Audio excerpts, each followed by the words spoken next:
My name is Christine Kavanagh. I'm the Regional Director for the Central Region, which takes into, within my area is the West Midlands, members in the East, and also members in East Midlands as well. So it's really great to see today the range of members that have joined us from across the region.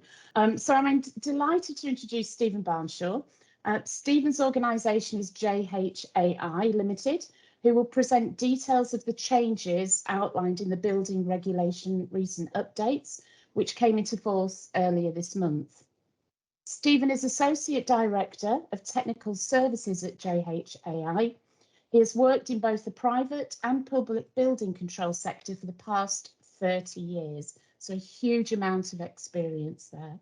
He's a chartered surveyor and is an experienced professional membership panel chairman with RICS as well. Stephen regularly delivers seminars for both ourselves and RICS and client groups across the country on both the technical and the legal aspects of the regulatory compliance. So yeah, just a question, just a quick one. Make a note of your questions. Please pop them in the chat. There'll be lots of time at the end for us to cover it. And welcome to Stephen. So welcome everybody. Yeah, I think that's enough about me from Christine. So we've obviously we're constrained by a certain amount of time, and I've got quite a lot of slides to get through. So what I'm going to try and give you today is as much of an update as time allows on what's happening in the wider world of building control. So that would principally go through, in very brief terms, what the Building Safety Act has in it from a building control perspective, and then the changes to parts F, L, O and S, which actually come into force today. So quite opportune. So obviously it is opportune on both sides. We've got the anniversary of the Grenfell tragedy, which has prompted the changes which are in the Building Safety Act, and then the changes to the regulations coming into force today. Excuse me, I got a bit of a frog in my throat today, so I will take occasional breaks just to drink some water. So the Building Safety Act. Many of you will have heard of the Building Safety Bill as it's been passing through Parliament for the last few months, so since the summer of last year. So it has now achieved Act status as of the end of April. So it is quite a considerable document. There is approximately 300 pages in the Act, not all of which affect building control, but there are some significant changes to the Building Act from 1984, which will affect the building control system. So it's worthwhile me just highlighting some of those, but I emphasize the fact that the Act deals with wider issues, not just building control issues. So let's just look at some of those headline issues. So it will introduce a more stringent regulatory regime for buildings, particularly buildings which have a sleeping risk, which have a floor that is higher than 18 meters. And I'll look at that in a tiny bit more detail as we go through the next few slides. There are new requirements on duty holders which place accountabilities and responsibilities from a statutory perspective. So in terms of duty holders, those will be defined in a separate regulations that will be published, and those will be the client, the designer and the contractor. So anybody fitting those definitions will have additional statutory accountabilities and responsibilities which are aimed specifically at compliance with the building regulations. There are more measures in the Act to deal with the avoidance of leaseholders having to foot financial bills for the remediation of defective cladding. As I say, that's a separate issue to building control, albeit you will probably require building control certification if you undergo those sorts of works, but there is quite a lot of provision in the Act for that. Similarly, provision in the Act to extend the right of taking action if you're a leaseholder or an owner of a building from the current 6 years under the Defective Premises Act back 30 years and 15 years, depending on when you're taking that action and what you're taking that action with regards to. But the 30 years is obviously quite an extensive extension to that potential, and that comes into force 2 months after the Act itself has come into force. So we're expecting that to come into force at the end of June. Measures strengthening the rules on marketing and supply of construction products. So there is an awful lot around the issue of construction products, and most of that has spun out of what's happened in the Grenfell inquiry, and really is about making construction product manufacturers more responsible for the end use of those products. So they will develop a list of safety critical construction products, and there will be a new construction products regulator, a national regulator of products. So expect a lot more detail around how manufacturers can be made responsible for the way that their products are used in an end use. So again, reflecting, the idea that Celotex and Kingspan, to name just a couple of products, not picking on those products, but those products being used on the Grenfell Tower, perhaps with full knowledge of the manufacturers, and the legislation is trying to deal with that particular scenario.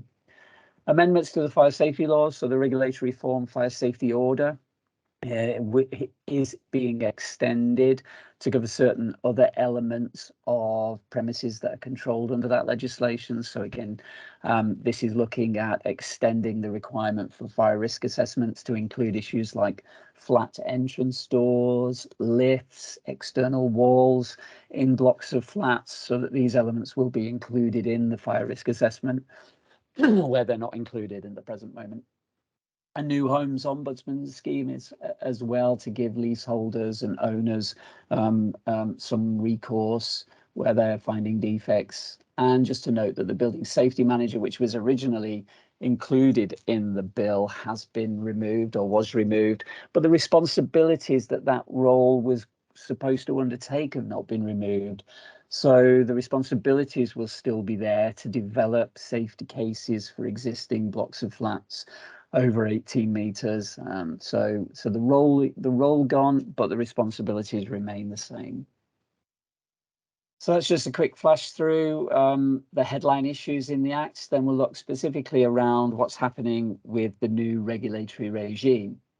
So those of you familiar with building regulation certification will know that since 1984, with the 1984 Building Acts, we've had a part privatized building control system. So you can procure your building regulation certification from one of two bodies, really. You can go to the local authority building control service, or you can go to a private sector company such as JHAR, a company that obtains a license from the government to provide building regulation certification. So you can go to the marketplace and you have a choice, the ability to choose. And that was a fundamental issue that was identified in Judith Hackett's report post the Grenfell fire, that some of that choice probably needed to be removed. The idea that people can choose their building control provider.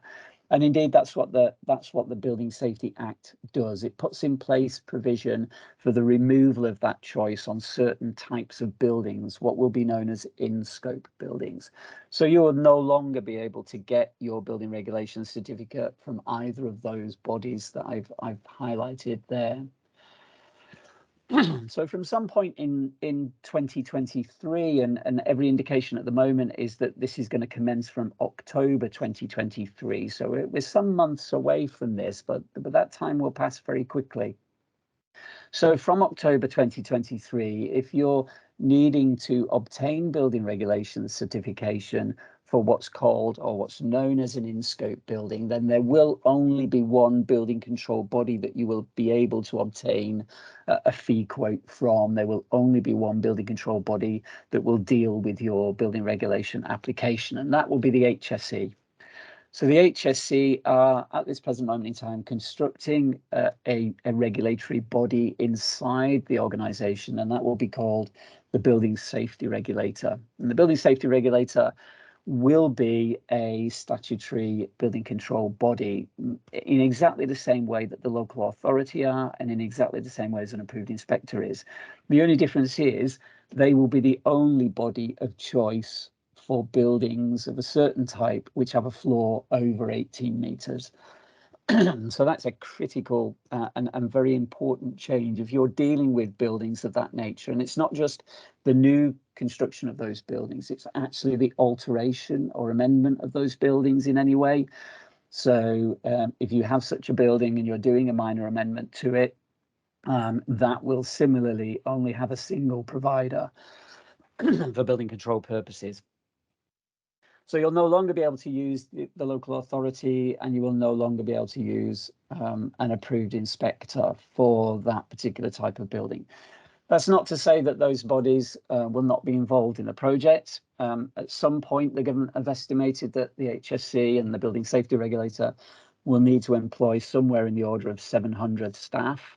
It clearly doesn't have 700 staff at the moment.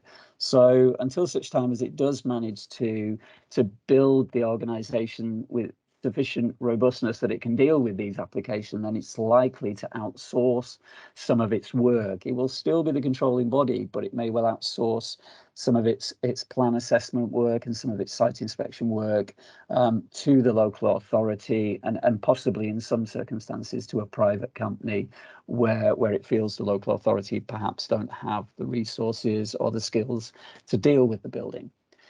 So some big changes in October 2023 to these what are called in-scope buildings. So what is an in-scope building? Well, it must contain two or more residential units, so two or more dwellings within the building. So it could be a block of flats with two residential flats on the roof. That would be triggered as an in-scope building, provided it had a sufficient floor height to it. A care home or a hospital similarly meets the definition. So there is a residential theme to this, or sleeping theme to it. So it's two dwellings, care home or hospital, and importantly, it has to also meet one of these criteria. It has to have a floor over 18 metres from measured from ground level, or it has to have 7 stories or more, one of those criteria. So it must have one of those criteria, plus it must be a hospital, a care home, or contain more than 2 residential dwellings. It doesn't include hotels or other types of residential dwelling, only the ones that are listed there. And there is a specific definition of this measurement of 18 metres or 7 stories. It's always measured from the lowest ground level adjacent to the building, not necessarily the point at which the fire service access the building, which is a common question that we would normally get asked. You know, if the fire service access the building from the higher ground level, can we measure the 18 metres from that point? And I know sometimes, and I've come across instances where that has actually been agreed, either with the local authority or an approved inspector. That measurement of the 18 metres from the higher level has been agreed, but this change actually provides us with a statutory definition of how to measure it, and it is definitely from the lower ground level where it hits the building. So there are some duty holder responsibilities. The client has a specific duty to appoint a competent principal designer and a competent principal contractor. So they must in some way define what that competence means. It's not very clear at this present time how they're going to do that, but they will need to. I mean, we have examples of that in the work that we deal with, where, you know, it's quite clear sometimes when we start to deal with work that perhaps a designer or perhaps a contractor is not specifically competent in the type of building that we're dealing with, but that should be dealt with by the client in the future. The clients will need to, and the designers and the contractors will need to plan, manage and monitor a project to ensure that it meets compliance with the building regulations at the end of that job. And there are some specific ways that the legislation does that. So these particular requirements which I'm putting up here not only apply to in-scope buildings, but these apply to every building, right down to Mr. and Mrs. Smith's loft conversions. So every piece of controlled work has these duty holder responsibilities, and it's not just the in-scope buildings. The client must ensure that the building work is carried out to be compliant with the building regulations. So again, another interesting concept there, clients having a statutory responsibility to ensure that their work is carried out. I'm not entirely clear on how clients are going to to ensure this. For domestic projects, that responsibility is automatically transferred to the contractor in exactly the same way that CDM responsibilities are transferred to the contractor where you're a domestic client. So it's the same for domestic clients. Then it will be the contractor which will have this statutory responsibility to make sure that work is compliant with the building regulations. And that will be in addition to any contractual responsibility that contractor might have. So just bear in mind, these duty holder responsibilities apply to all controlled building work, not just the in-scope buildings. What happens with the in-scope buildings is there are some additional provisions, and in particular, there are these gateway provisions. So the gateway provisions again have a separate piece of regulation which details what they are. So gateway 1 already exists at the moment. So this kicks in at planning stage. So at the moment, the HSE are a statutory consultee to the planners where you're submitting an planning application which relates to a building with a sleeping risk with a floor over 18 metres. So you may have noticed that if you've had to make an application recently to the planning authority, or certainly since the beginning of August last year, if you've had to do that, then the planners will have consulted the HSE about that application if it relates to one of these buildings over 18 metres. If it's a new build, then it will require a fire statement. So this is it's almost like a fire strategy, a preliminary fire strategy document. And there's a prescribed version of this on the government website that people need to use.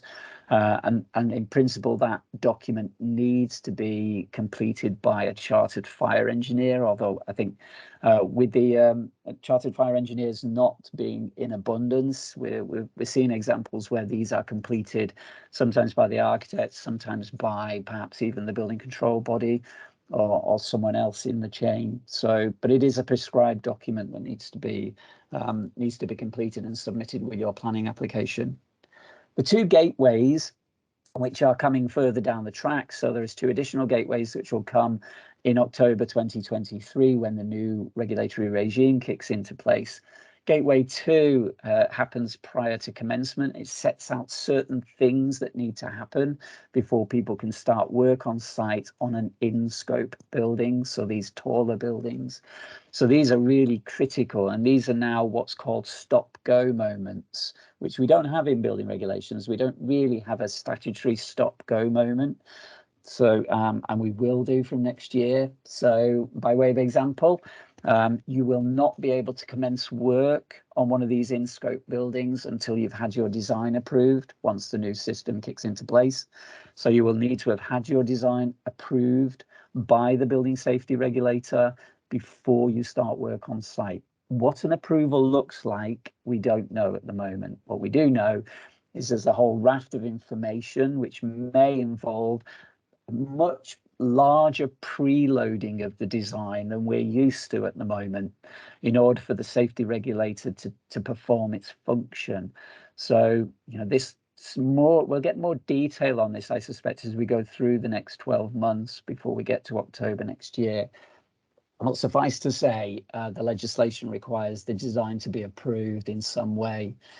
When you submit your application, the safety regulator gets 3 months to determine that application, so provide this approval. So nothing can happen in that 3 months. You're not allowed to start work in any way on the project until you have that approval. And even when the 3 months end, it's not, if you haven't got an approval, it's not clear that you can then start work. It is very much, starting is very much related to the gaining of this approval. So then we get to the end of the project, and I'm just giving you some examples here. There's a lot more detail about this and a lot more provision as well in the Act, but these are the critical elements that we probably want to highlight at the moment. Gateway 3 is prior to occupation. Again, something we don't have at the moment is that you will not be allowed to occupy a building until it's been certificated, until you have registered that building. So all of these buildings will ultimately be registered with the safety regulator so that the safety regulator can look after the building for the rest of its life. So, but you will not be able to occupy it until it's been certificated by the regulator and it has a building regulation compliance certificate. So again, that's a key change. And when you make this application, what you'll do is the client will make an application for a final certificate or a completion certificate, whatever they end up being called. And then the safety regulator again has 3 months to determine that application. So effectively, it looks like you have a complete building which you can then do nothing with for 3 months until the safety regulator has decided whether they are going to grant you that completion certificate. So it's a very different process of building control to the one that you're used to at the moment if you're dealing with buildings 18 meters or above. So again, it's really important. And the key thing for that application for occupation is that both the client, the designer, and the contractor have to submit statutory declarations that the building is compliant with the building regulations at the point that they make that application for occupation. So again, that's a fundamentally different situation than the one we have at the moment. You need, as a designer and as a client, needing to make a declaration at the point which you're asking for a final certificate. So and at this stage, the building inspector hasn't even done their own inspection of the building. So that I think is going to be something of a challenge for the industry and how they procure these buildings, how the funding model for these buildings, how they're designed, any sort of design and build strategy, and any sort of partial occupation strategy on these buildings will need to be very, very carefully thought out right at the beginning of the job, rather than trying to deal with that towards the end of the job, as otherwise it will inevitably fall foul of the building safety regulators systems. So that's a very, very, very, really quick flick through the Building Safety Act and what's coming down the track. But suffice to say, there's a lot of changes coming down which you'll experience, as I say, from the end of next year. So then we'll look at the changes to parts F, L, O, and S, and I will start with part F, with part L, because it's the largest changes. So part L, conservation of fuel and power, is moving to 2 volumes rather than the 4 volumes that we have at the moment. So they're going down the Part B model, and even the Scottish model, you might say, of having a domestic handbook and a non-domestic handbook. So I'm just going to look at the dwellings one. So volume 1, I'm just going to consider that today. And as I say, I'm going to skirt across the top of it because there's an awful lot of text in these documents that you need to get used to over the coming weeks and months, etc. So I'm just going to give you the headline issues. It does come into force today. So back in December 2021, we were issued with the original version of these documents. And then, as it says on that timescale there, June 2022, and the 15th of June is when they come into force.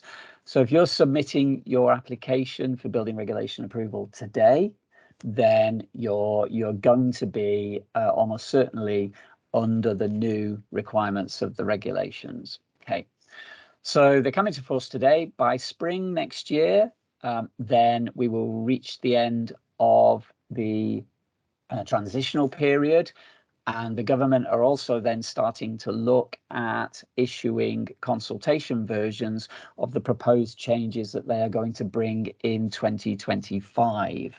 So this is a 2-phased approach. We're getting the first phase now, and the second phase will come into force in 2025. So as I say, next year, in June next year, we get the end of the transitional period. The one thing to note with the transitional arrangements is that they are enshrined in an individual building and not in the application. So historically, transitional arrangements for building regulation changes have covered all the buildings in an application. So by way of example, if you submit an application for 10 new detached dwellings, if you then started one of those dwellings after the coming into force date, then all 10 were protected in terms of the regulatory requirements. With this new transitional arrangement, you have to start all 10 Those that haven't commenced by June 2023 will then automatically transition to the new arrangements. So if you've submitted any applications prior to today and they have a lot of individual buildings on them, you will need to start all those individual buildings on site before June next year, that's a different approach to the one that you will be used to. So some people may get caught out by that if they're not careful, if there's a large number of individual buildings on your application. So by 2024, then we will get new regulations. And as I say, by 2025, then we will be implementing probably a similar date to we are now. We'll be implementing the 2025 further updates to bring us to this Future Homes standard. So the Future Homes standard, as we have it at the moment, is, as I say, is a two-stage process. This first stage is designed to deliver a 31% reduction in CO2, and there's provision for PVs on the model of the building. So that's changing what the model looks like. We'll look at that in a little bit more detail as we go through, and some slight changes to the fabric standards. So no fundamental changes to the way that fabric should be designed for new dwellings, but the way that fabric works will probably be influenced by the fact that the model has PV on the roof in it. So again, that might come a little bit clearer as we go through.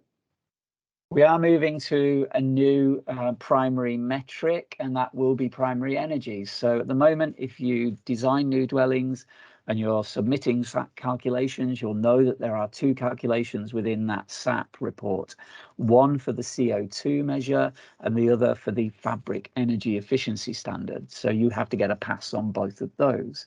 So the new one that comes into force today, the new software, that will have three measures on it. So you'll need to get three passes. Still have the CO2 measure, still has the fabric energy efficiency standard measure on it, but it also has something called a primary energy measure as well. So three passes that you will need to get as opposed to the previous two. So it's really important that your energy assessor is using the right version of the software so that you don't get that rejected. And we have many instances when the previous changes were made where we got applications that were submitted after the coming into force date, but you may have had your energy assessor undertake the calculation, some months ago, and he will have undertaken it using the old version of the software. So that will now need, as from today, that will now need to be undertaken under the new software. So, but remember, that's only for applications which have been submitted from today. If your application was submitted yesterday or the days prior to that, then you will still be under the old software and the old requirement. The headline changes, fairly simple. There is an improvement to the built performance standard and the fabric performance standard. And this is all about trying to make sure that the as-built building is some way has a relationship to the design building. So bridging what they call the performance gap, making sure that the as-built building is actually performing as or somewhere near to where the design was pitched. A new version of the SAP software, which just touched on, changes to air tightness testing, and I'll look at a few more of these in a bit more detail as we go through. As I say, we've got renewables built into the SAP model now, so that will affect your ability to use PVs or other renewables to offset more poorly performing fabric standards. So which is commonly what happens, if you want U value flexibility, so you don't want to provide a U value, it's pitched at the model of, for instance, an external wall is 0.18 and you want to deliver a wall U value more around the sort of 0.24, 0.25, 0.26 area, which is not uncommon for new dwellings that we deal with, then renewables provide you, or putting renewables onto that building provide you with that flexibility. So the renewables can offset the more poorly performing fabric. Now, the thing is now that the model itself will already have these renewable PVs on it. So it gives you less flexibility to use PVs as an offsetting measure for a more poorly performing fabric. Wastewater heat recovery for showers. as standard. It was originally going to be on just one shower, but it's now on all showers. And a new style compliance report. So the Bruckle report that we might be familiar with at the moment is being replaced by a Brell report. And it's really important. This is a key element from a building inspector's perspective, because this report will definitely need to be submitted before you start work on site. And then it needs to be resubmitted again before completion. So there are 2 stages when this report needs to be submitted, which commonly don't happen at the moment, but will need to change for those applications from today onwards. Primary energy, then, just looking at these metrics, the primary energy and in particular the CO2 and what they do. The primary energy is all about a comparison between the delivered energy and the primary energy at the power station, effectively, or the primary energy coming from the raw materials. So there's a couple of examples which sort of try to highlight that in the work, what the calculation does. So, for instance, on this one, you have a dwelling house with a 90% efficient gas boiler. I mean, it's a common model, really. It has a heating demand of 10,000 kilowatt hours. So what the software does is it applies a primary energy factor to that building based on the fact that it's a gas boiler. And within the software, there is a primary energy factor for all the different types of primary fuel. So in this case, mains gas, its primary energy factor is 1.13. And that allows you then to work out, in comparison to what the delivered energy is, what is the primary energy based on the amount of raw material we need to use to create that amount of delivered energy. And what this calculation very simply says is there are 12,500 kilowatt hours in primary raw material energy, which will then deliver you the 10,000 kilowatt hours in primary energy, in delivered energy, sorry. So that's for a gas boiler. If you then compare that with something that uses grid electricity for its energy, so in this case, an electric panel heater, then despite the fact that these panel heaters are 100% efficient, they are using directly electricity from the grid. And the calculation says, okay, grid electricity has a different primary energy factor than gas boiler, than gas does. So in this case, it's 1.5. So the primary energy for electricity is 1.5. So you can see very simply from these 2 calculations that if you put in electric panel heaters, you end up with a much bigger primary energy number in the calculation than you do if you're using gas. So bearing in mind the model uses gas, so if you designed a building exactly as per the model, but the only difference was you put electric panel heaters in, then your building will have a fail because you get a much bigger figure. It's a failure figure because the calculation is looking for you to be 12,556 or better, and you're not better. So it's a little bit of a check here on the use of on the use of electricity, grid electricity. This is really acting as a bit of an affordability metric in the way it seems to be spinning out. We've not done an awful lot of work on this, but that does seem to be what's happening here.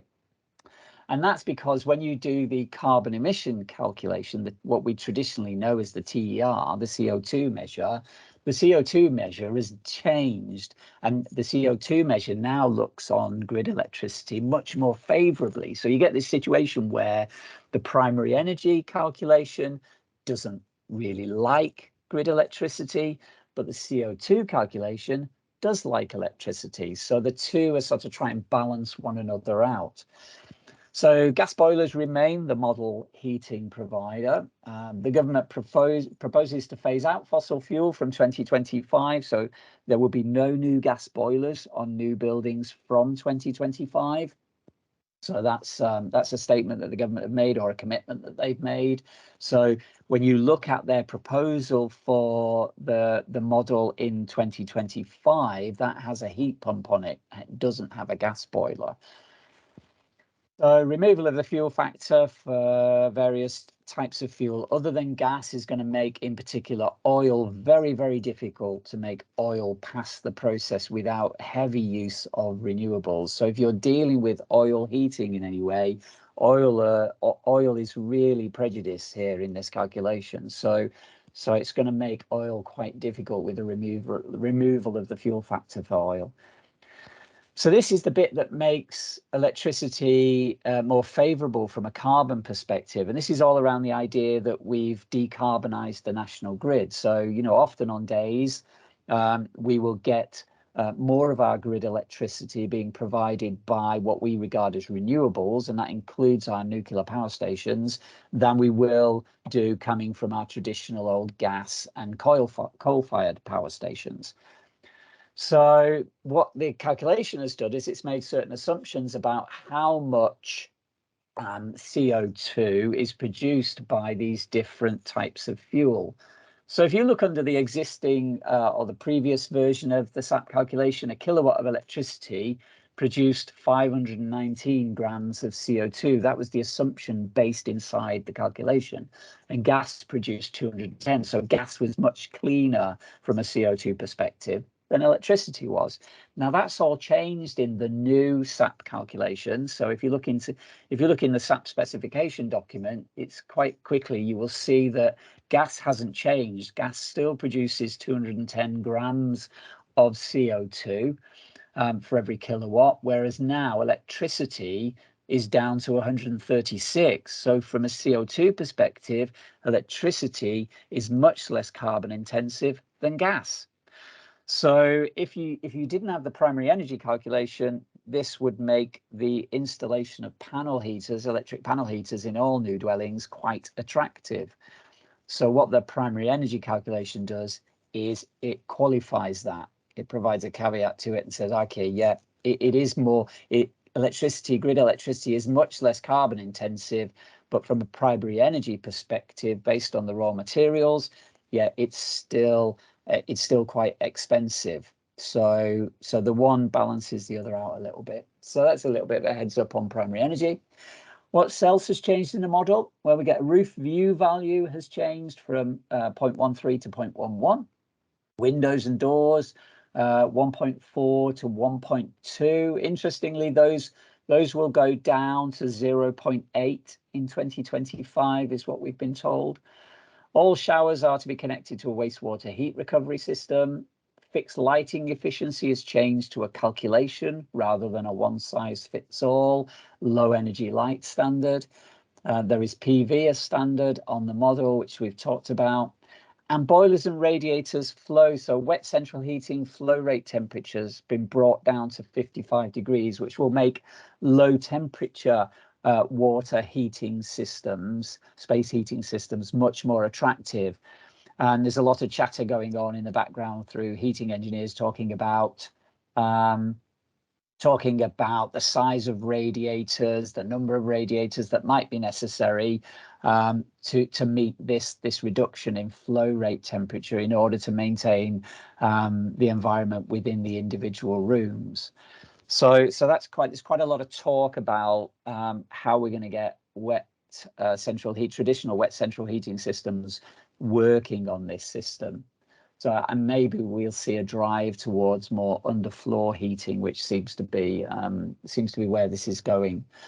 So in terms of the minimum PV provision in the model, then it's based on a very simple calculation. So this is what the model assumes would be on your dwelling. So if you designed an 84 square meter 3-bed dwelling house, then the calculation just looks at the 40%, whatever 40% of the ground floor area is, and that includes the unheated spaces of the ground floor, and it divides that by 6.5 to give you an energy requirement from those PV units, however many they are. And you can simply work out however many they need to be based on that simple calculation. So in this case, it works it out as being 2.6 kilowatt. Or 2.6 kilowatt peak, however you want to describe it. And this can simply equate to, in this case, 7 400-watt panels, average cost about £300 each. So that's where you would get the answer. You can Google this and you'll find numerous variations on this very, very simple assumption. So some will say it's 8 panels if they're 300-watt panels, or whatever they work it out based on the particular panel capacity. they're delivering energy. So that's the simple calculation. In this case, that's what the calculation would assume. I mean, you can of course put more panels than that on. You could put more kilowatt peak onto it, and then you will gain the benefit of that in the calculation process for a new dwelling. So you've still got some flexibility with adding PVs onto the roof, but you've got less flexibility than you used to have. And there are some specific assumptions in the model about the solar radiation for those panels based on particular orientation and the pitch of the roof. So it makes certain assumptions about the pitch of the roof and the way that the roof is, which way the roof is pointed. So I did say it needed wastewater heat recovery on showers, and the document very helpfully gives us these nice 3 diagrams. So it gives us 3 different systems. So wastewater heat recovery is just simply about taking the heat from your waste hot water that's going down your shower plug hole, and it takes the heat out of that water. So at some point after the water goes down the plug, it will pass through a heat exchanger of some description. So there are numerous products on the marketplace at the moment. These have been available for quite some considerable time.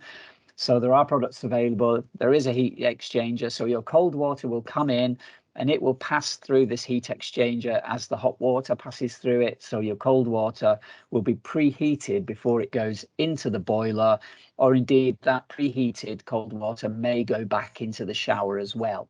And these 3 diagrams show you the 3 options. The first one, system A, where the preheated cold water not only goes back to the shower, but also goes back to the boiler. So the boiler has to work less hard, of course. System B, where the preheated cold water goes just to the shower.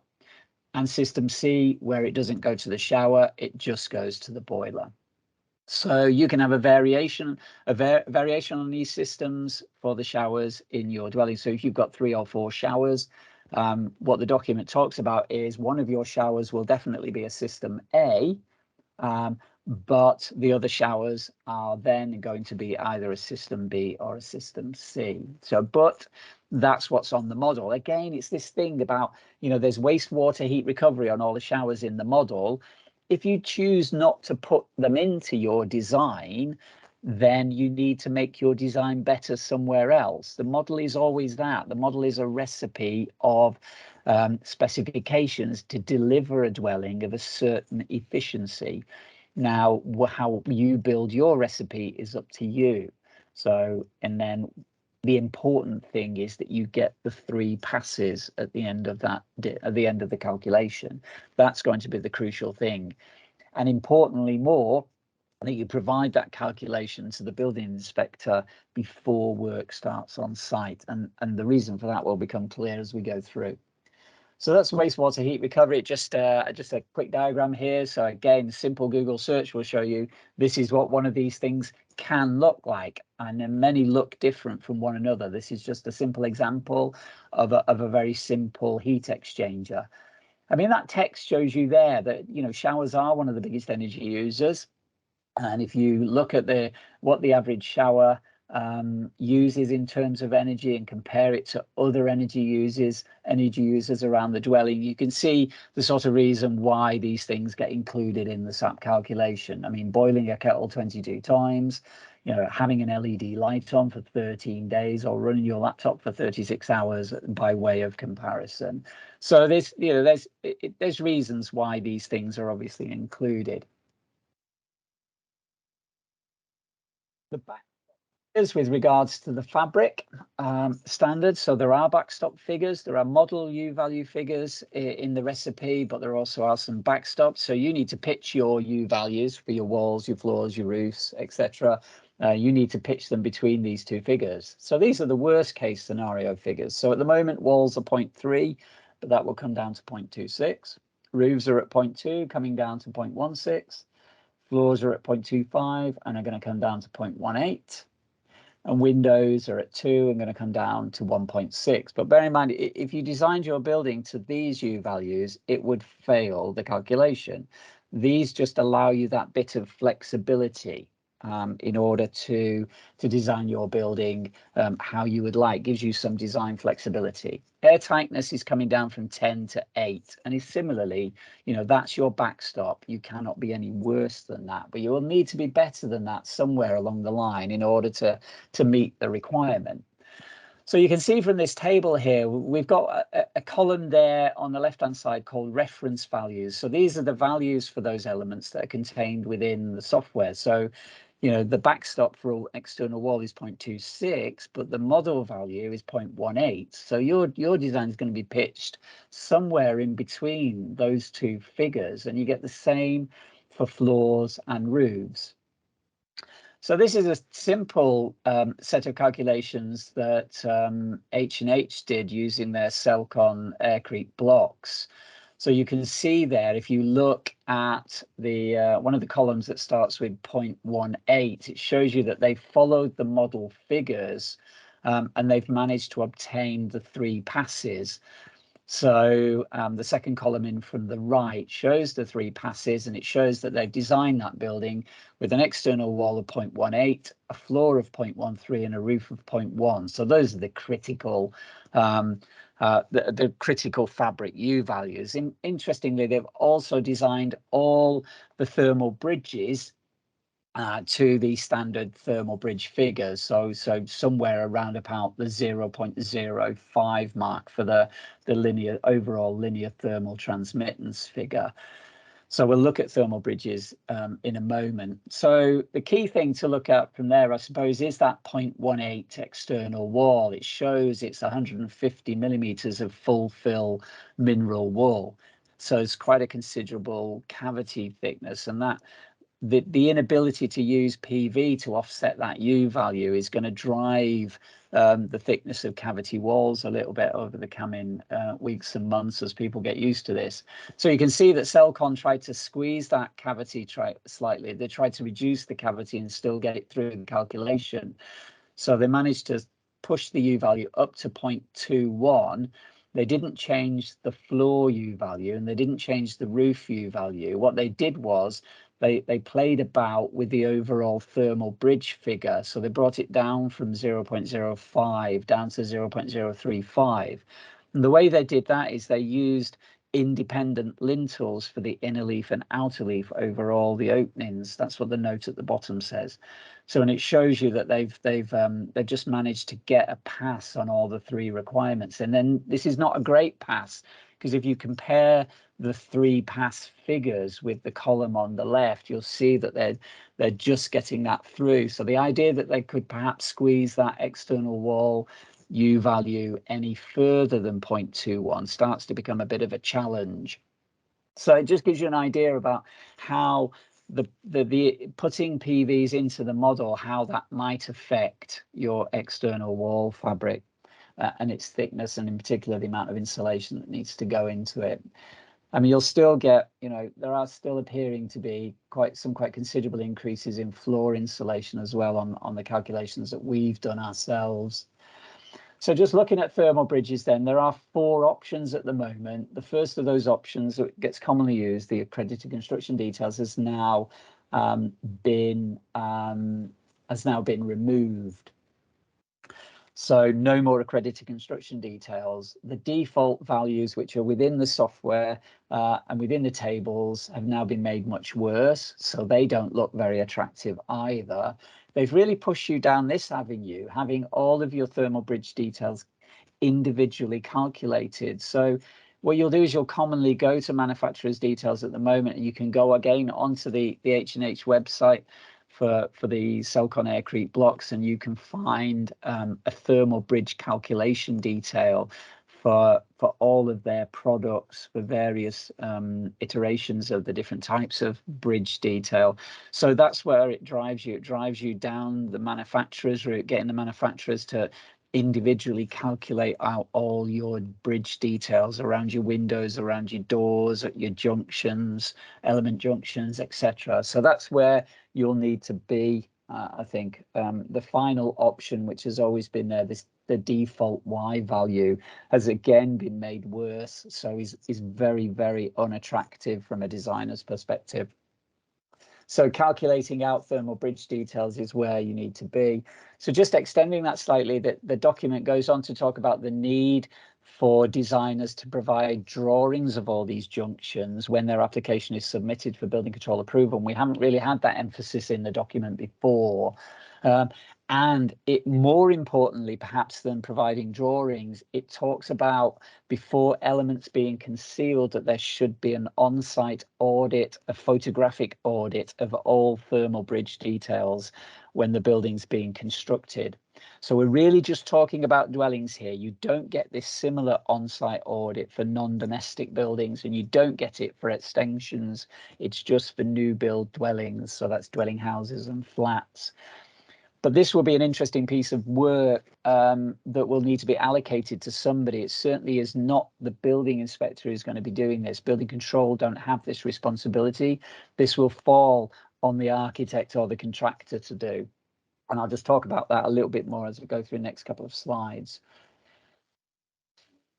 Reporting evidence of compliance. I talked about it very early on, the importance of getting this BREL report submitted at the 2 stages. It's absolutely crucial. You'll need to have the calculation done now before commencement of work. It feels very difficult from my perspective to understand how somebody could do building control without having building control inspections without having the report. The as-built report must be signed by the developer and the assessor. So they will need to make a statement that the building has been constructed exactly in accordance with the calculation. So that, again, is a really important extension to what happens at the moment.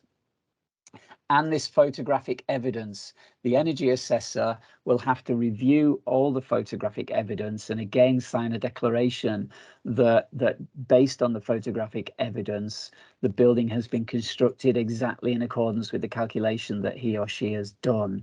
So that, again, that's an enormous extension to energy assessors' responsibilities and requirements. So there are a list of stages that photographs need to be taken at. Importantly, the photographs must have a prescribed title. So for instance, it might be titled P13B, which would be a photograph of plot 1.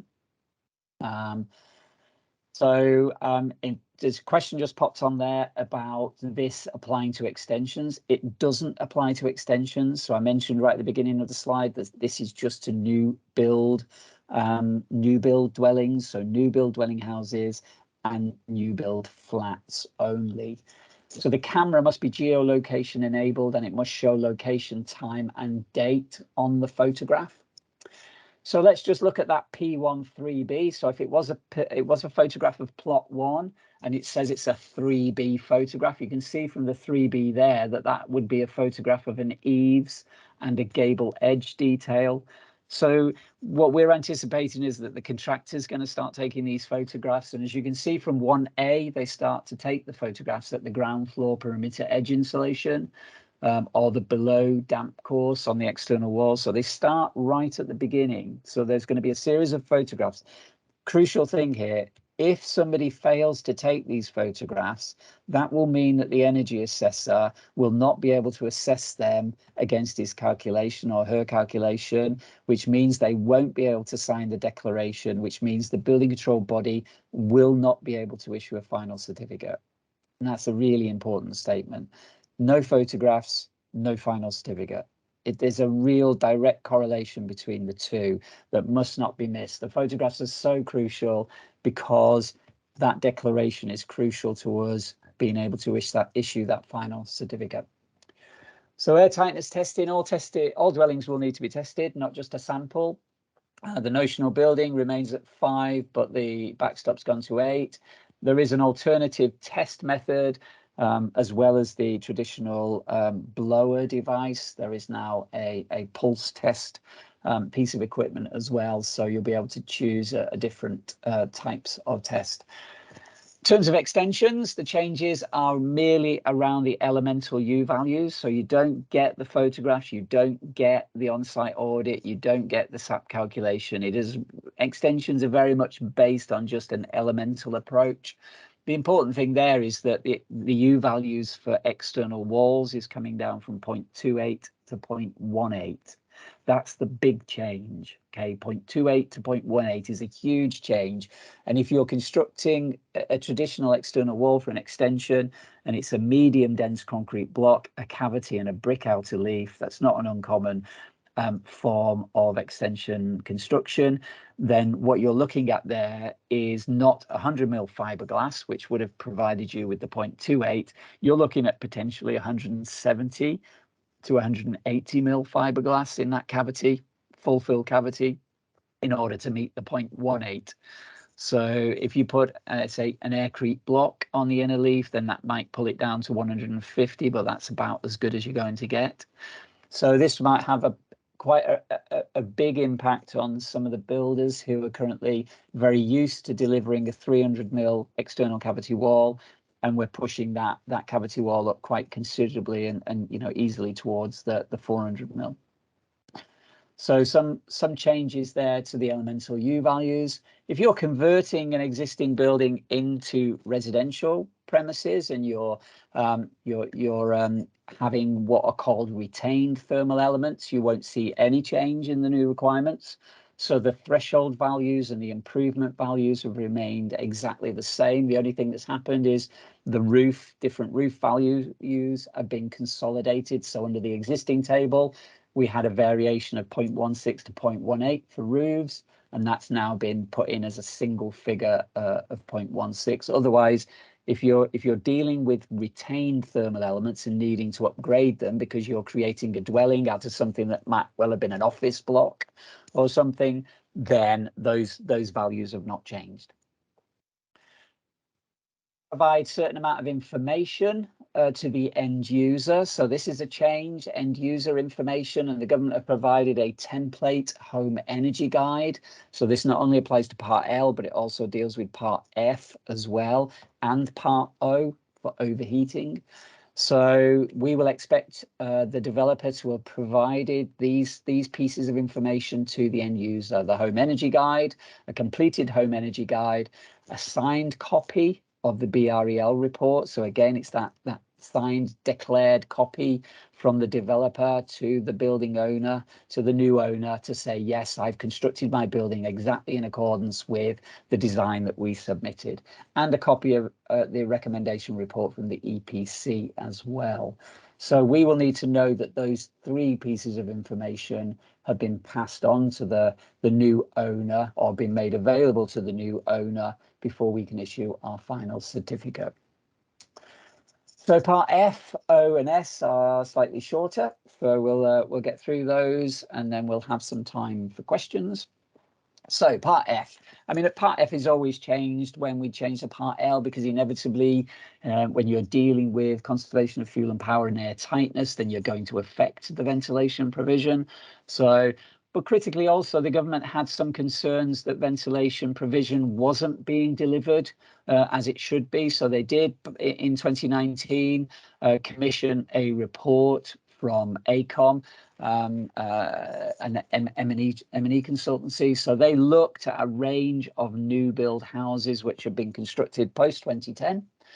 So they looked at a range of those, 80 of them in fact, and what they found was only 2 of those 80 properties actually had sufficient ventilation that could be regarded as compliant with Part F. So quite a damning report, really, on the way that we construct dwellings and the way that we deliver ventilation. If you read it, it's quite concerning. I mean, the internal environment of these dwellings was very, very poor indeed. So the conclusion they came to was that Part F needed some simplification, because perhaps designers and contractors didn't fully understand how to deliver ventilation into new dwellings and the amount of ventilation that was required.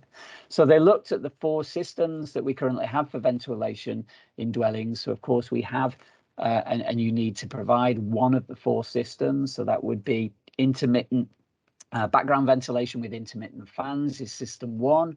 System 2 is passive stack ventilation. System 3 was continuous mechanical extract ventilation, and system 4 was mechanical ventilation with heat recovery. So what they've done is they've looked at those 4 systems and they've got rid of those system names, and they've in fact removed one of those systems completely from the document.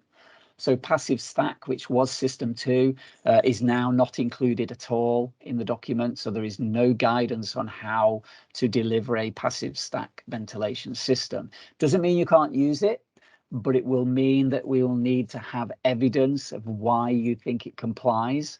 So, and in the absence of guidance, that evidence will have to come from somebody suitably competent, of course. So it remains an option, it's just no guidance on how you deliver it. So, and the other systems are not called system 1, 2, 3, 4 anymore, they're just named. So if you're constructing a highly airtight dwelling, so if your dwelling is more airtight than 5, so 5 or less, then you will be forced to use one of the mechanical type systems. You won't be able to use a natural ventilation system. So that's a specific requirement in the document. It's also a specific requirement in the SAP calculation. So the SAP calculation asks you what ventilation system you are using and what air tightness you've got. And if you put an air tightness of 5 or less as your assumption, then the calculation automatically defaults to a mechanical ventilation system, and it asks you to choose from the 2 options. So less airtight dwellings can use background ventilation and intermittent fans. So extract rates for fans have generally remained the same. You won't see much difference in those. There have been some slight increases in the whole dwelling ventilation rates if you are using mechanical extract ventilation or MVHR. There's no change to the purge ventilation standards other than them emphasizing the fact that the purge ventilation, the 1/20th of the floor area, assumes that your window can open more than 30 degrees. If it can't open more than 30 degrees, then it gives you a different ratio, not the 1/20th of the floor area. And it's important when you're specifying background ventilation. So if you're using that background ventilation and intermittent fan system, and you're using trickle ventilation to provide the background vents, that the trickle vents have to be tested to show their equivalent area. It's not a free area calculation. So it isn't a geometric calculation. You cannot measure the area of a background ventilator or a trickle ventilator. It has to be tested in a particular way to provide what's called an equivalent area, which is an aerodynamically tested area, not a geometric area. The use of night latches, so secondary locking positions for windows, won't be allowed to be used as your background ventilation calculation anymore. So you cannot use secondary locking. You will specifically need trickle vents, which can be demonstrated as having been tested to show their equivalent area. And in those terms, it has this section about performance testing. So if you're buying windows that have trickle vents in them, then they need to demonstrate this performance test. And this applies not just to new dwellings, this applies to extensions as well. Okay, so if you're procuring windows for an extension, or the contractor is, they need to make sure that the window fabricators are putting background vents into them, they're putting trickle vents into them that do have a test certificate to this standard, BSEN 13141. So there is text and a table within the approved document which really emphasize the fact that that will be required. And if you have got trickle vents that have been tested to that requirement, part of the requirement for the test is that the amount of ventilation that that trickle vent provides is actually stamped onto the trickle vent itself and is visible when the trickle vent is fitted into the window. So again, that's quite an important criteria, so that a building control inspector should be able to go along to a property, whether it's an extension or a new build, you should be able to have a look at the window, look at the trickle vent, and on the trickle vent, it will be stamped 2,500 square millimeters, or whatever that vent has been tested to. So that's quite a critical issue as well. So being sure that you've got that. In terms of the amount of ventilation, the simplification is that all the background vents are now contained in this table, apart from extensions, which are in a separate table. But suffice to say, there's only these figures. You're either 4,000 square millimeters, 8,000, 10,000, or in the case of extensions, it's 12,000 square millimeters. So if you're rooms in extensions need to have more background ventilation than rooms in brand new build properties. Yeah, so new build properties, the habitable room requirement would be 8 or 10,000. in an extension, it is 12,000. So you may need to adjust your specifications to fit that requirement. So a couple of points on the use of background ventilators. Again, it was a really important issue in that report that ACON did.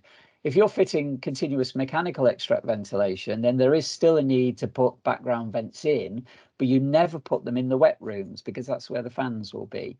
Okay, so you only provide them in the habitable rooms, and they're only required to meet 4,000 square millimeters. So if it's for continuous mechanical extract, none in the wet rooms, just in habitable rooms. If you're fitting MVHR, you don't have them anywhere. So the worst case scenario for us as building inspectors is to go to a new property, it's complete, it's got MVHR in it, and then what we see is all the windows have got background vents in, and that's not allowed. So we would need for all those background ventilators to be removed and for the holes to be sealed. So that's, again, one of those things that was commonly missed. An MVHR system won't work if there are background vents in the windows or wherever they are, if there's trickle vents anywhere. Okay, what it relies on is the air tightness within the property for it to work most efficiently. So they've really emphasized those two criteria, because it is really not uncommon for us to go to the end of a new build property and find that it's got MVHR, but the builders have put windows in with trickle vents. So, you know, and then obviously that creates a problem. There's a big emphasis on mechanical ventilation ductwork as well. This whole thing about the way ductwork is installed and the use of flexible ductwork in particular. So it's now provided us with a couple of requirements where flexible ductwork should only be used for the final connections. And if you do use it, it shouldn't be more than 1.5 meters in length. So we've got a couple of diagrams of do's and don'ts about the way flexible ductwork is fixed. So expect a more hard line from building inspectors when they're going along. If they're seeing flexible ductwork, you know, spanning through roofs, and it's, you know, it's not fixed properly, it's very long, it's all it's all over the place, yeah, and that won't be accepted. But it may well have been accepted historically because we didn't really have this sort of prescriptive guidance. So again, flexible ductwork is going to be more difficult. Again, at the end of this one, we get a provision for information. This again talks about the need for the developer to provide a copy of the home energy guide to the end user. And also, if you're fitting a mechanical ventilation system, there is a checklist, a check sheet, a commissioning sheet built into the document, and that will definitely be required. I mean, it's 3 or 4 pages long, so it's quite lengthy, but again, if you've got one of those systems being installed, the building inspector should be asking for a copy of that completed checklist. You should not be just getting a commissioning sheet from the installing company. We need to have that installation engineer's declaration on that sheet. What it's evidencing is that somebody has inspected, and that's a really critical thing that's bridging this gap between what's designed and what's built. There needs to be evidence that that system has been inspected, and in the context of inspections, what we're thinking about there is not the building inspector's inspections. We're thinking about inspections by the installing competent person. So part O is all about overheating mitigation, overheating in new buildings. So commonly the question I get is, you know, does this apply to extensions? No, it doesn't. It's all about overheating in residential buildings, but just new buildings. Current provision is inadequate according to the government. The government would suggest that there's more than 2,000 deaths annually from overheating, and it applies to new buildings only. So hence, you know, that's the reason why it's coming into the regs. It is replacing what used to be Appendix P in the SAP calculation. So there was an overheating assessment within the SAP calculation for new dwellings, and it was generally ignored, I would suggest. There was no trigger for building control to really consider that. The SAP calculation was specifically about energy efficiency. So what they've done is they've extracted, they've removed Appendix P from the SAP calculation, and now they've created this whole new part of the regulations. Its purpose: limit unwanted solar gains by limiting the amount of glass you put in the external fabric, and it provides a means to remove excess heat by openable windows and doors in that fabric. So it's a very, very simple way of looking at it. And indeed, they call it a simplified method. So there are two ways of demonstrating compliance. The simplified method, if you can't meet the simplified method because your design needs more flexibility, then you can use something called a dynamic thermal analysis method. And that needs to be undertaken by somebody who is expert with the subsea TM59 document. So you'll need to appoint an external expert to do that analysis for you. So this is the actual requirement, 01. It does as it says there, reasonable provision must be made in respect of a dwelling, an institution, or any other building containing rooms for residential purpose other than a hotel. So that tells you, it talks about, it talks to the idea that this applies to residential buildings. It's most residential buildings other than hotels. Hotels have that get out of jail card that they normally get, you know, from a Part B perspective as well. Right across the regulations, hotels manage to sidestep some of these requirements. So it gives you a list of the types of buildings that this will apply to. So it's not just dwellings, institutional buildings, and other residential buildings as well. It separates the country out into two different types of risk, a high risk and a moderate risk. So it gives you a nice diagram which highlights where the high risk requirements are. And those are specifically in central London. And the tables which tell you how to meet compliance are separated out into this high risk and moderate risk. It gives you a series of postcodes where the high risk buildings will be. So if you've got a development in any of these postcodes, then you are automatically in a high risk location. And when you're looking at the tables, you need to consider yourself as a high risk. So this is the way the table works. And as I said at the beginning, it simply tries to limit the amount of glass. So as you can see from one of the columns in those tables, it says maximum area of glazing. That is the maximum area of glass in your external fabric. So you pick your highest glazed elevation. So for instance, if it was the south facing elevation, then the maximum amount of glazing in all the elevations would need to be 15% of the total floor area of the building. It then also gives you, it limits the amount of glass in any particular room. So whatever room has the highest amount of glazing, then it gives you a figure that limits that as well. So whatever room that is, in this case, if it's south facing, it's 22%. So your highest glazed room has to have a limit of 22% of its floor area as glass in its external elevations. So the table works very simply: high risk, moderate risk. This table deals with cross ventilation, and we've similarly got a table which deals with buildings without cross ventilation. So this would normally be where you would fit your flats if you were dealing with flats. Remember, this is new build, not extension, and it's not changes of use either. It's just new build stuff. Okay, so high risk, moderate risk, limiting the amount of glass. That's fairly straightforward. Be careful with some of the numbers in the tables I've got on the presentation here, because the government have changed those numbers. The tables are the original ones that were submitted in the document, but the table numbers have changed. I think there are some anomalies in the numbers. So always make sure you use the version of the approved document, which is on the government website, which is obviously the current version. So in addition, if you're in a high-risk location, not only do you have to limit the glass in the elevations, but you have to provide one of these, either external shutters with ventilation to the windows. You can provide particular type of glass in those windows, which limits the solar radiation, but still lets sufficient light through.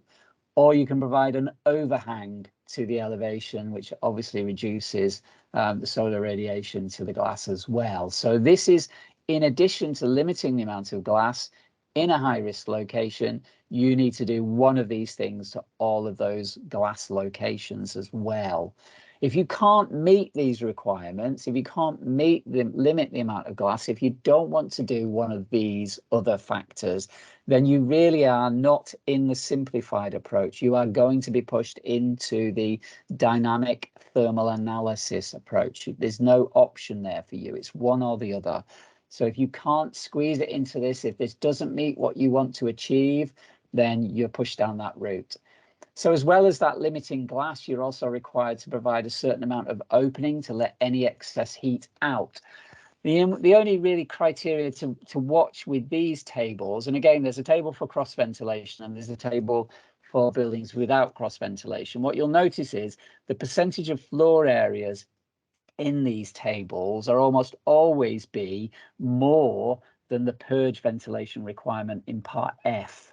So purge ventilation part F is 5% of the floor area, 1/20th.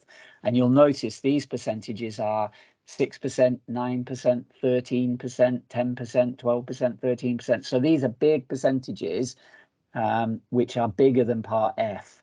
So it will almost always override part F if you're delivering ventilation from a part O perspective. So it's one to watch. If you, again, as I say, if you're not able to go down that simplified method approach, then you are really with this document, TM59, and you're really engaging another consultant to do you an overheating analysis report to look at this from that dynamic method. So, I mean, this can be beneficial, particularly if you've got a lot of shading from adjacent buildings, because the simplified method doesn't look at shading from adjacent buildings. It very simply looks at your own building. But if you've got shading, if you're in a very built up area, very urban area, you've got shading from adjacent buildings, then this document does allow you some flexibility and it takes account of that shading. So, but it does need to be done by this external consultant. So there are these reasons why this system, this process might suit you better than trying to use that simplified method. Finally, last couple of slides on part S. Infrastructure for the charging of electrical vehicles very suddenly landed with us, not one that we were actually expecting. There was a consultation on it and then it suddenly arrived. So it is one of those interesting anomalies. It's similar to part R in effect. Sometimes it's difficult to assign these to a building regulation primary function, you know, a health and safety, conservation of fuel and power, etc. The primary functions of building control, which are set out in Section 1 of the Building Act. But it's a tidy home for the government to place it, presumably. So what's it all about? Cars with internal combustion engines are beginning their ban. So we're told from 2030, no more diesel cars to be sold from 2030. What are the barriers to buying an electric car? I mean, if you look at the implementation plan that the government had, they give you these sorts of statistics. 30% of people stated that the inability to charge at home was a barrier to them buying the electric car. Never mind the cost of the car and the cost of the insurance, which I think would probably be a bit more of a barrier for me. The new requirements, there's 6 new requirements, but they're very repetitive. S1, S2 and S3 deal with new residential buildings, and S4, S5 and S6 deal with non-domestic buildings. They are framed as must-haves. They're not framed as reasonable or adequate or appropriate, and we are given specific regulations that you need to comply with. So they're one of those parts of the regs which are mightily difficult to avoid or mightily difficult to bend in any way, because they're not given that reasonable or adequate or appropriate tag. They're given a must-have tag. So there is an overlap with part M in terms of the accessibility of the charging points, and with part P in terms of domestic buildings with regards to their how the power is delivered to them. If you've got a new build project, how many of these units you have is very simply calculated. It's either the number of associated parking spaces you've got with the building, or it's the number of dwellings. But there do need to be parking spaces. If you build a dwelling with no parking spaces, there's no trigger. There does need to be a parking space. So classically, your single dwelling, you know, it will have a single charge point with it. You know, even if it has 3 or 4 parking spaces in the driveway, there is only a requirement for there to be one charge point for one dwelling. So if you're building flats and there are more than 10 parking spaces, then you do need to provide additional cabling to parking spaces which are being provided, which are more than the number of dwellings. So if you've got 15 parking spaces and 10 dwellings, then you're going to have 10 charge points and 5 parking spaces which have cable routes to them. And there's a requirement within the document for those cable routes to have a clear identification plate as to, you know, here lies a cable point for you to put a charging point if you so wish at some point in time in the future. Covered car parks are not really covered. They're only required to have cable routes, so relatively simple. If you're doing material change of use or major renovation, then the calculation is very similar. It's associated parking spaces or its number of dwellings, but it is only triggered if you're doing work to the car park. And there is a potential exemption for listed buildings, which you need to think about. So again, those would be a discussion with your building inspector. There is also a financial cap for this. So the developer only needs to provide electric vehicle charging points up to a particular financial cap. And that's based on the idea that they don't need to spend more than £3,600 on each individual charging point. If they're spending more than that, then they can cap the number of units that they actually provide. So, and the extract there is an extract from the regulation which specifically deals with that. Of course, you'll get a copy of this and be able to read that to your heart's delight at some point. It gives you some interesting diagrams to show, you know, how to figure out what an associated parking space is. In my mind, this is a fairly obvious thing. If a car park is associated with a building and there are parking spaces delivered for the benefit of the occupants of that building, that car park is associated. And that's effectively what diagrams like this are trying to explain. If it's non-residential, it's slightly simpler. If you've got more than 10 parking spaces, you need to provide 1 electric charging point, and then 20% of the remaining parking spaces need to be provided with cable routes so that they can be upgraded potentially at some point in the future. So there are some minimum standards for the parking, the type of parking space, which are detailed within that particular regulation, and then just talks about them here.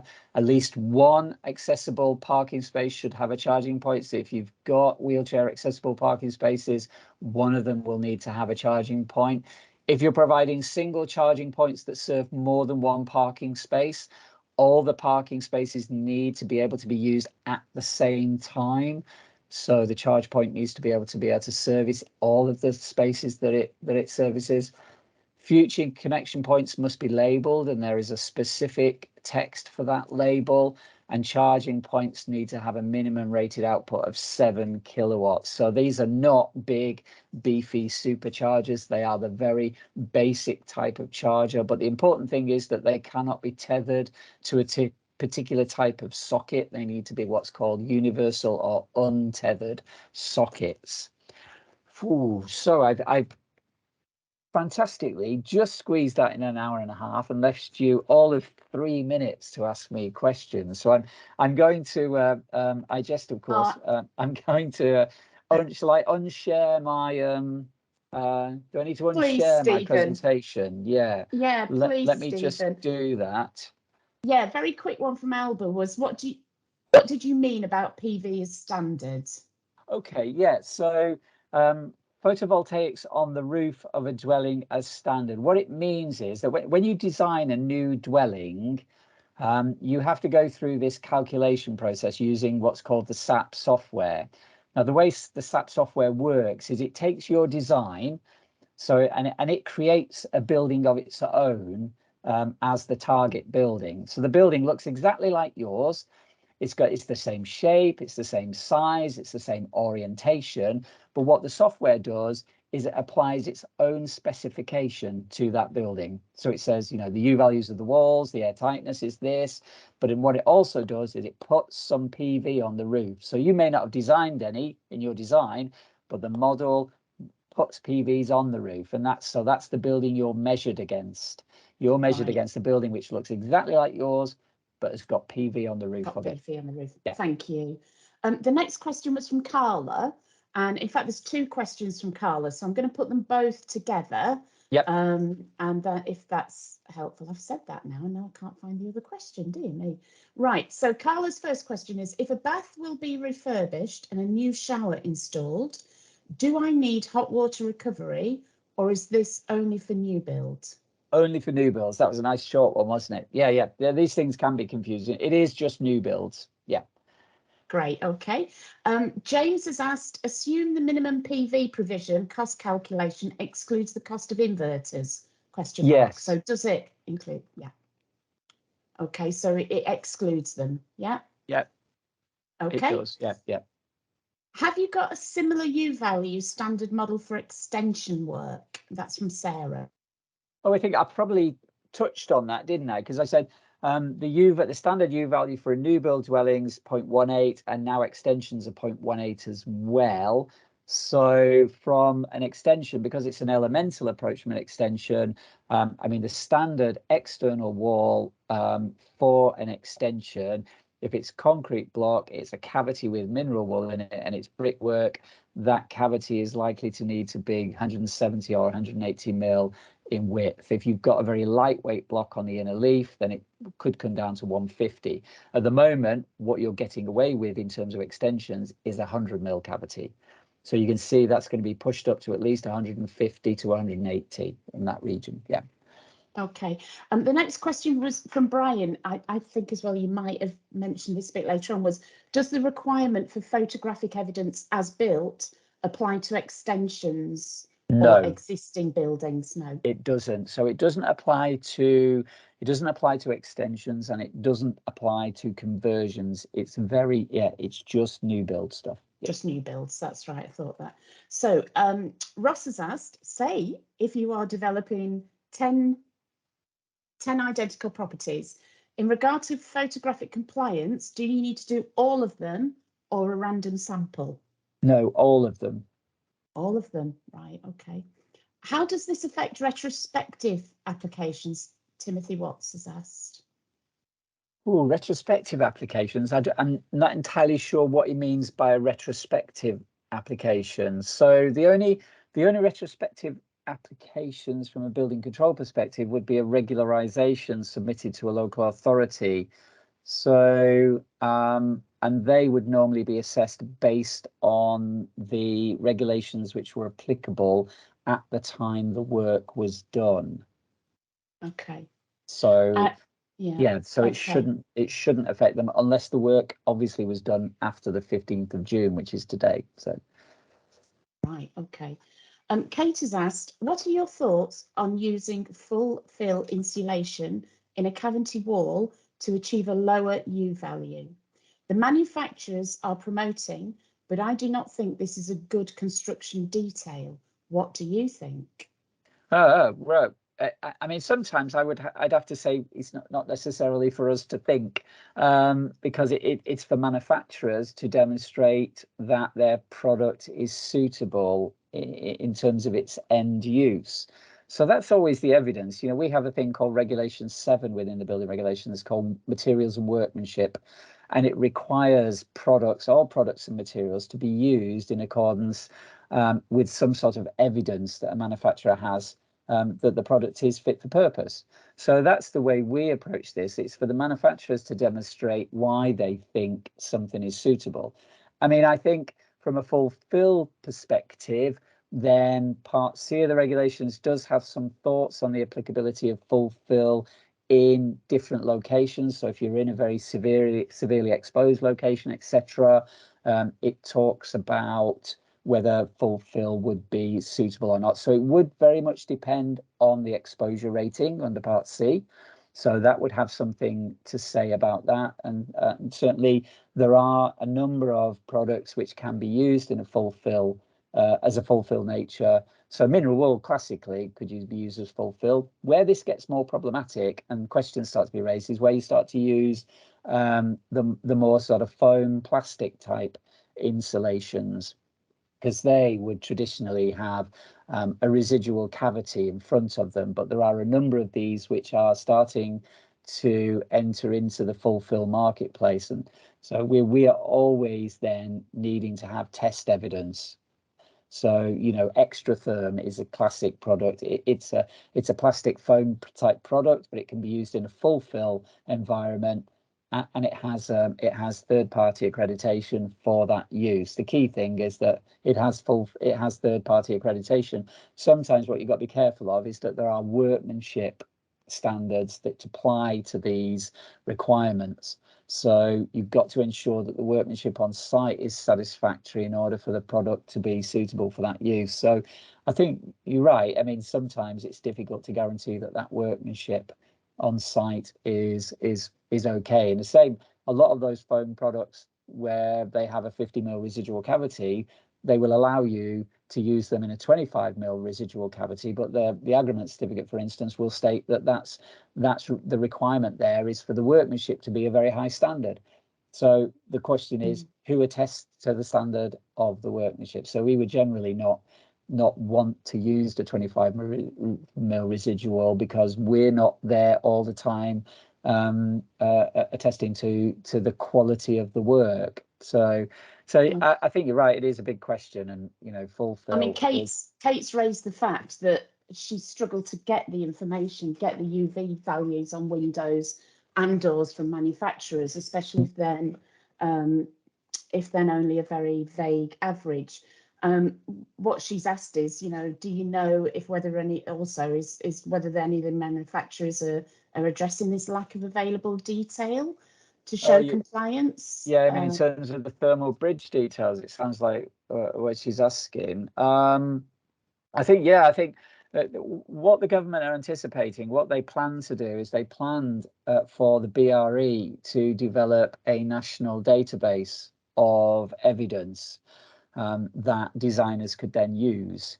So this is still the plan, but the BRE have not actually developed that register and database yet. So what is going to happen at some point in the future is that manufacturers will be able to submit a detail to the BRE. The BRE will assess the detail, and if it's satisfactory, they will apply it to then this public register.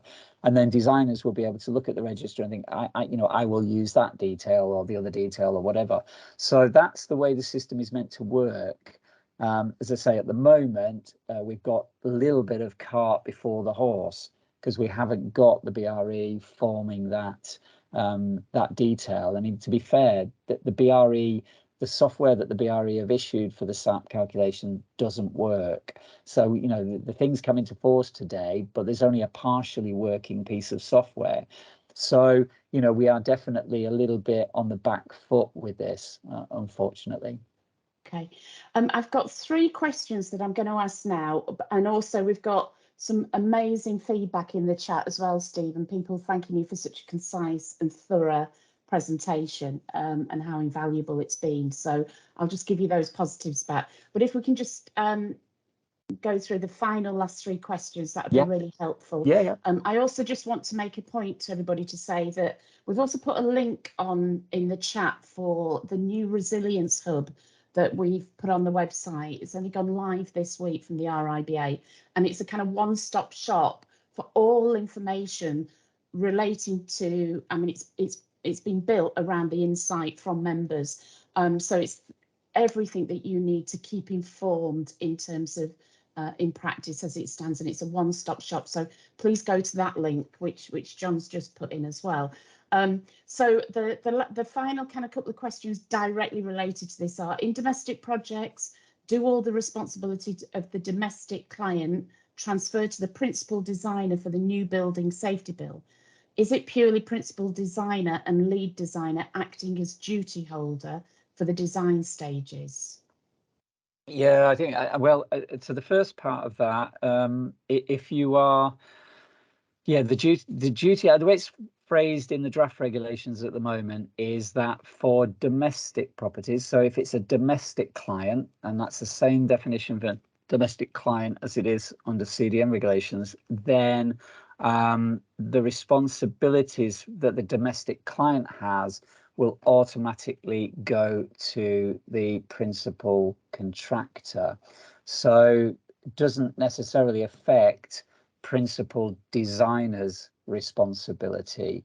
So it's just the client's responsibilities are transferred. Otherwise, At the moment, what we're anticipating is the way that responsibilities are shuffled around or assumed will be exactly as it is currently with CDM. But again, this is at the moment, the duty holder regulations are in draft form. They're in draft form on the government website. So I think what we'll expect to see is, now that the Building Safety Act is an act, we expect those draft regulations now to be maybe fleshed out or just published as full statutory instruments, or they may undergo another form of consultation. So, you know, this is, as I say, a little bit a year or more away before all this comes really fully into force. So I think what we'll see is we'll get a bit more flesh on the bones as we get the draft regulations becoming, you know, more full regulations. But at the moment, yeah, that's all I've got in those terms, to be honest. Yeah. Cool.